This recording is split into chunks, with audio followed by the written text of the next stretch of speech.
Hey guys, Troy Dooley, MLM Help Desk. We're doing an update on MyShoppingGenie. Now, I personally have not dug into this company in over a year. We looked at it on the surface after we did our initial report. They've now moved from Texas. Bruce and David moved it over to Missouri, back to where one of their other companies that they had been doing business with at the time. So, you know, I'm pretty sure that they're probably all familiar with St. Louis, and they just went back home. No big deal there. But my concerns have never been fixed. They changed the compensation plan from a matrix to a binary. A binary drives growth, but it's about recruitment.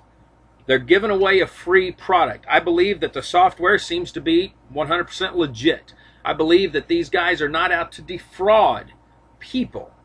But I do believe that using a network marketing compensation structure, an MLM compensation structure, makes this a legal or causes the company to fall under the legal definition of a pyramid scheme. I'm not the only one that thinks this at all. Matter of fact, I reported on Friday in our newscast that an undercover investigation had taken place with one of the agencies over in Ireland, Primetime, RTE Primetime, had done this investigative report, and they, under Great Britain law, also looked at this, and Irish law to be specific, and said, wow, this is definitely a pyramid. And matter of fact, it's sad because Amway had to pay millions back in 2007, 2008, somewhere along there to get their act together. And this just holds true. I'm in no way, and I know that some of you guys are going to look out there and say, good gosh, Bruce Bice is involved, David Freed's involved, these guys. Yes, I understand that. They have been down the road before. David has never been convicted. Bruce has. Bruce paid his time in prison. Okay, when a person gets out of prison, they've paid their time. The track record is what you have to look at. I can say that. I've got a son with felony convictions. Okay, I understand that your track record. It's the intent. I do not believe these guys are intending to defraud people. I do think that whoever gave them legal advice, okay, got their head up their butt on this one. Just going to say, I mean, attorneys are great at what they do, and then they've got to defend their decision down the road. But I don't think this was done with the best intent of distributors. If you look at the law, there's other ways that this could have been done. If this company gets under too much scrutiny, whether it's in the United States or over in Great Britain, I do not believe they have the assets to make it. It's that plain and simple. This is millions of dollars in legal fees. Just look at the Amway case, and you'll see what I'm talking about. But this investigative reporter went undercover, and here's some of the stuff that he found. There's no trademark on the name MyShoppingGenie.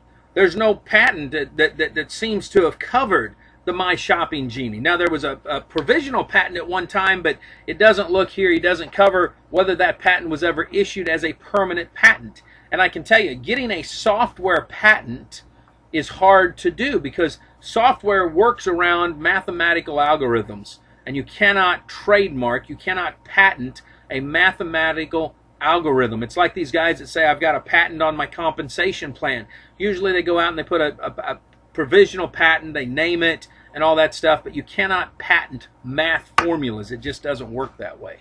You know, but here's some of the stuff that they have found out that I think is important. The focus is on sign up. It's not on moving product to an end user. That right there run the red flags. It costs $547 a year to be involved in the company. If you get 100 people out there, they tell you that you can earn $3 a month per genie that you download, so that'll earn you pay-per-click advertising of $3. Yeah, pay-per-click advertising, first of all, that stuff is hard.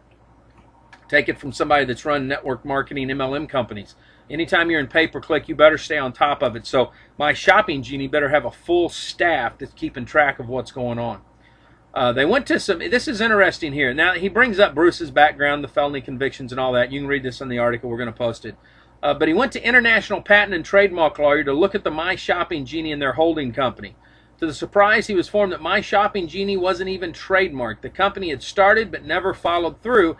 And he found out that a company called Kelku has a similar product called ShopGenie, and it was registered a whole lot sooner. So there could be an issue on that one there. He also announced that none of the founders of the company, Bryce or Freed or any of those, Ward over there in Ireland, wanted to be involved in it whatsoever. They did say that after Thursday night's broadcast, Mr. Freeze President and CEO of MyNet Universe, and Andrew Katen, President of MyNet Universe, said they believed, what's this say here?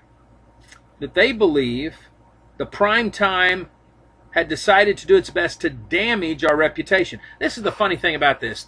I hear this all the time. A company goes out there, they won't respond, they don't talk. A guy does a report, and you want to know, they want to try to spin it to where it's that guy. That guy's out to get us. Why would he be out? Why would an investigative reporter be out to damage the reputation of the company? That's what you've got to ask you. Now, this is where I get irritated.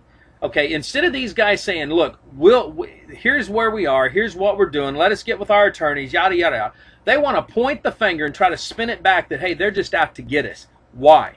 That's the question you ask what would be the agenda of an investigative reporter outside of protecting the consumers and protecting the distributors in Ireland, the United States, wouldn't matter where it's at.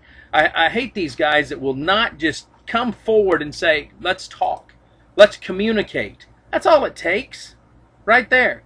In a statement, they said the broadcast was a matter of a short-term concern, but that the companies were determined to conduct business in full compliance of local laws and standards, and if there are any investigation, they would fully cooperate. Now, my hat's off to them on that one. If they will cooperate, if an investigation will be done, I don't care if it's the FTC, the state or the country of Ireland, Great Britain overseeing it, Missouri AGs, somebody needs to get up here and clean this up.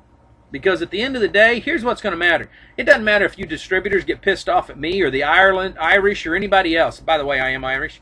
Okay, for putting this stuff out. Doesn't matter. At the end of the day, if we're right and the company lawyers are wrong, your company's going down the drain, and then you guys are going to get pissed off and say network marketing doesn't work, when really it does. All it takes is a little bit of correction to make something happen and make it happen right. Don't shortchange this stuff, folks. That's the name of the game. So this is the most current update on MyShoppingGenie. This came from the Sunday Independent. We're going to put it up on the blog. You know, we'll keep a watch on this. Our focus these days is not so much on these companies that are fly-by-night. We just want you all to know about them. We put them in the high-risk category. Our focus is in what are distributors doing these days? What companies out there have a viable product that are changing the lives of the distributors and changing the lives of the end users? That's the key. Live life like it's an epic adventure. We'll see you at the top.